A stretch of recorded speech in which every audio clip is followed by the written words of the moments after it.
So we're coming up to the holiday season and you're wondering, when should you go about reviewing our classroom procedures? Well, today I'm going to be sharing not only when to start reviewing your classroom procedures, some common signs you might see in class, but also how I personally go about reviewing my classroom procedures throughout the school year. So with that being said, let's dive in.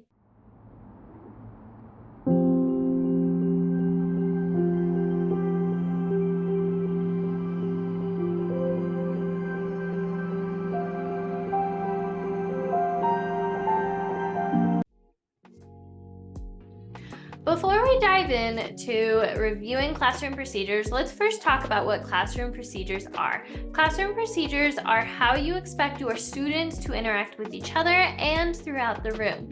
Things like raising their hand, talking in a group, talking with a partner, showing you that they're ready to move on, showing you that they have a question, getting in line. All of these are different examples of what classroom procedures are. So now that we've talked about what classroom procedures are, let's talk about when it's time to review. Some common signs that might come up when it's time to review is when you have to remind your students multiple times to do something. A great example of this is if your students are constantly chatting in line or getting in line and your expectation is that they're at a level 0 to listen for instructions and you have to constantly remind them 20, 30 times, that's a good sign that it might be time to review your classroom procedure of getting in line. The second sign that it might be time to review your classroom procedure is that you are having to redirect disruptive behavior so much that now it's taking away instruction time.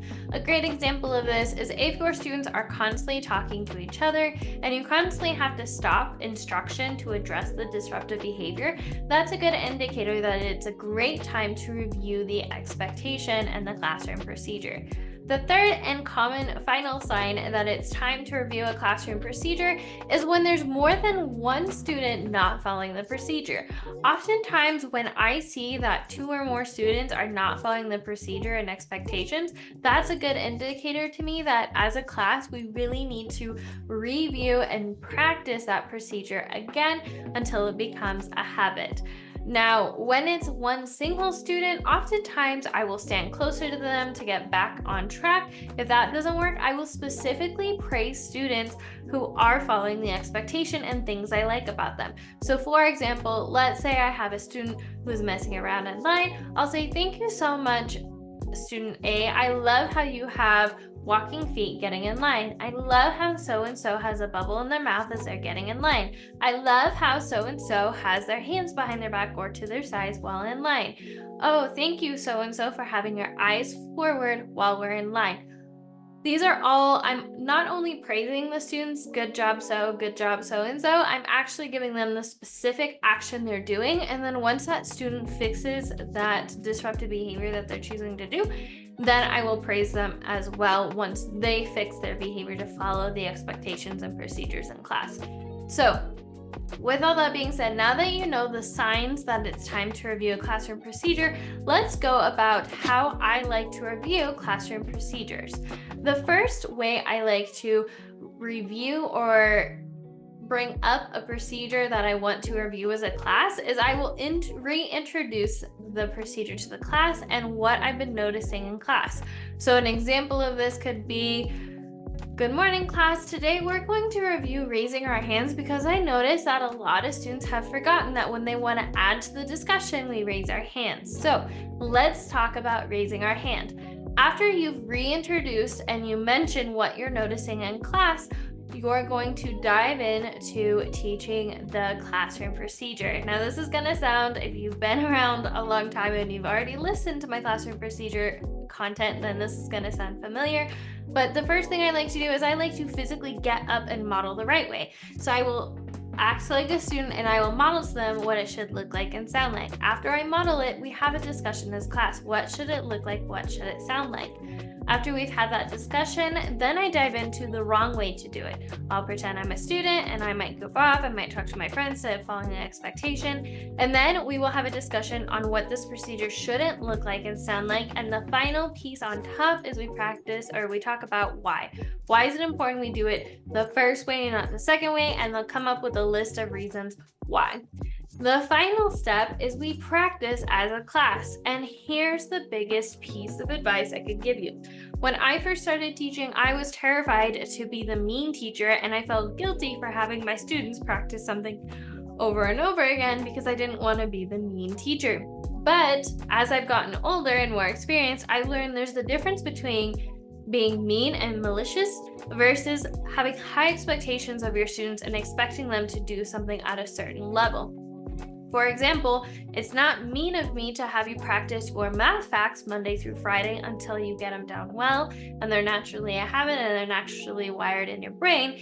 It's having high expectations for what I expect you to learn and be able to do by the time you leave my class. The same thing applies to behavior. You have expectations that your students will follow this way of doing things because you have high expectations of them, not because you're mean and malicious. Those are two different things. So now that we've kind of talked about how to review the classroom procedure, if you want some help with this, I actually created a bunch of classroom procedure slides that you can use. What I like about these ones is I've already filled out what it could possibly look like and sound like. I've also made another slide that shows what it shouldn't look like and sound like, so you can have a discussion with your class, and they're already pre-filled out, so you don't have to sit there and, try to type and make all these slides. I did it for you. And if you want to edit any of it, let's say that I have my students, or in the example, I have students walking in a line at a level 0, but for your class, you don't really care if they're at a level 0 or not. They could be at level 2 or 3. You can simply edit the slides to fit your expectations. I just got them started, so it'll save you a bunch of time. And I think there's about at least 40 procedures that's covered in those slides, so make sure to check those out. And I like to use these at the beginning of the year, but also throughout the year to review throughout the year. It makes it so much easier. Now that we talked about how to review your classroom procedures, I'm going to give you a quick example all the way through on what reviewing classroom procedures might look like. So to start this off, let's say I have students who are having a hard time getting in line. That's the procedure that I noticed we're having a hard time in class. So I'm gonna walk into teacher mode and I'm gonna teach you, like I would my students, on how I might go about this. Good morning, class. Good morning, Miss Haynes. Today, I noticed that yesterday we had a really hard time with getting in line at the end of the day, and it was taking away from our instruction time, and I really don't want that to happen because I really value your education and your time. So today we're gonna dive into what it should look like and sound like to get in line. All right, so first I'm going to model to you what it should look like and sound like to get in line. I personally use songs, so I would play the song. All right, pretend I'm a student and I'm going to show you what it should look like and sound like to get in line.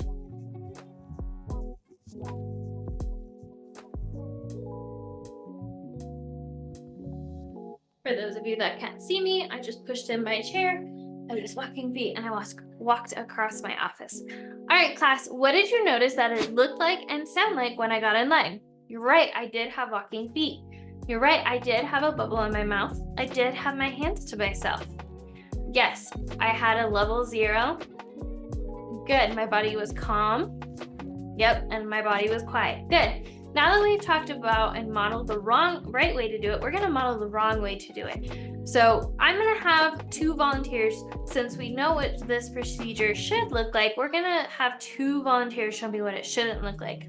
All right, student A, student B, please show us what this procedure shouldn't look like. All right, what did you notice that this procedure shouldn't look like? You're right, they had running feet, they were talking in line, they were playing with each other or playing a game in line. Yes, they didn't have walking feet. They were being loud. They ran. They forgot to push in their chair. Correct. All right, perfect. Now that we've talked about the right way to do it and the wrong way to do it, why is it important that we do it the right way? You're right, to keep each other safe, to save instruction time. Yes, because we don't have a lot of time in class and we want to make sure we're making every second count. Yes, correct.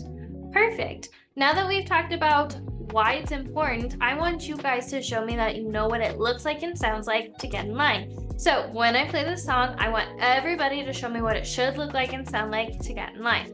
Plays the song, they practice. Okay, so you get the idea. And I might have them practice over and over again. Like, I really liked how so-and-so did this and did this. Let's see if the whole class can do that this time. And then I play the song and they do it again. So that's what a model walking in line might look like, or getting in line might look like. And again, using those slides that I created beforehand is really going to help me, because I don't have to make anchor charts. I can just refer back to it throughout the year. So now that we've not only talked about signs that it might be time to review classroom procedures, but we talked about how I like to review classroom procedures and how I modeled a way to review your classroom procedures. The next thing you might be wondering is, when in the time of year do I like to review classroom procedures? I review classroom procedures, like I said, whenever it's distracting others, whenever it's taking away instruction time, whenever there's 2 or more students who forgotten the procedure or not following the expectations. But I also like to purposefully plan out specific days throughout the year where I will review the classroom procedures. A great example for this here in the United States is Thanksgiving break. Or fall break. That's a great time after those long weekends to come back and spend a day reviewing the classroom procedures. If I notice that, throughout the year, just in general, I need a quick touch on a procedure, I'll just pull up the classroom procedures slide and do it. But other times that I might plan is maybe after winter break. When my students come in from winter break, we spend the first couple of days really going over classroom procedures, because I'd rather spend 1 or 2 days designated to reviewing the classroom procedures than having to stop instruction constantly to redirect disruptive behavior because we've forgotten the classroom procedure. Another great time is before and after spring break. All of these are great times to review your classroom procedures, because the whole goal of classroom procedures is to create habits. You're creating habits so your students naturally follow the expectations in class without thinking about it. The more you practice it, the more it becomes a habit. They say on average it takes 27 times for something to become a habit. So as you practice throughout the year, eventually your class runs on autopilot, and apart from a couple touches here and there and reviewing classroom procedures, your classroom runs automatically. And that is my goal in my classroom as a teacher, is to get my students to run the classroom without me having to say anything. So that wraps up how I like to review and when to review classroom procedures. If you would like this to take this a step further, I have a ton of content about classroom procedures, so make sure to check that out. And if you want to take it a step further, I have the Ultimate Classroom Management Guide. It answers the top 10 questions I get asked in regards to classroom management. Plus, I link to additional YouTube and podcast episodes for you to dive into deeper answers to these questions. Second thing I have for you is the Classroom Management Challenge. This is a 15-day challenge that walks you through everything I know about mastering your classroom to have it running on autopilot. Classroom management was one of those things I really struggled with the first couple of years, but once I found out what worked for me, I continued using it. I've helped other teachers in my building, I've trained people in my district, and so I'm really happy to share all those tools that I use, and I really help you through this 15-day challenge, walk you through how to take what works for me and make it your own. So if you want to learn more about that, make sure to check out the description. Last thing is, don't forget to check out the Classroom Management Bundle. In the Classroom Management Bundle, I have things like classroom procedure slides and other stuff like that, like I mentioned earlier today, that you can use that'll make managing your classroom run so much easier. So with all that being said, make sure to like and subscribe. Let me know which procedures are you going to be reviewing soon, or when do you like to review your classroom procedures? Let me know in the comments or send me a DM. As always, remember, we are stronger together, and I will see you in the next one, Teacher Bestie. Bye.